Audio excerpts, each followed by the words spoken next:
ও দোকানদার, হ্যাঁ বলো, কি নেবে? বলছি খাতাটা একটু দেখো তো আমার ক টাকা বাকি আছে। কত বাকি আছে দাঁড়াও, খাতাটা দেখি। 1651 টাকা। ও আচ্ছা আচ্ছা, ঠিক আছে।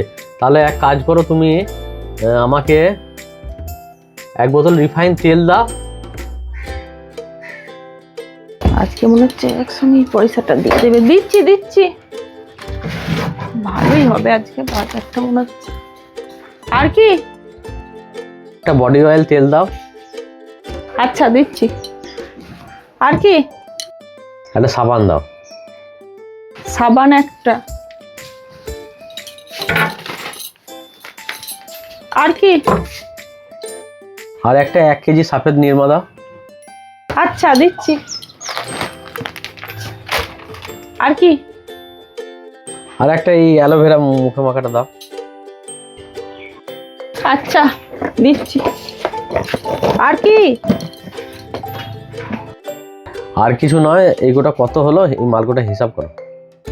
আচ্ছা বলে দিচ্ছি, ভালোই হবে। পুরনো হিসাবের টাকাটাও দেবে, আবার এটাও। সফেদ, রিফাইন তেল, সাবান, বডি অয়েল, মুখে মাখা 640। ও আচ্ছা, 640 টাকা, ঠিক আছে। টাকাটা বার করছে।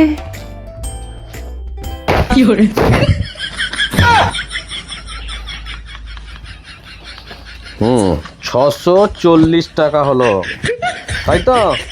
হ্যাঁ হ্যাঁ।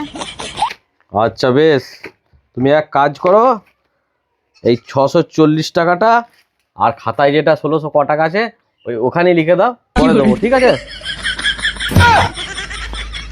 এমন এসে হাব ভাব দেখি সব কত বাকি আছে, কি মাল সব নিয়ে মনে হলো যে এখনই পয়সা দেবে আর মাল নিয়ে যাবে। পয়সা দিয়ে এত দূরের কথা, ধারের উপর ধার। এরপর তুমি এসো, কিভাবে মাল তোমাকে দেবো দেখবে। আগে টাকা নেবো, তারপরে মাল দেবো দেখবে।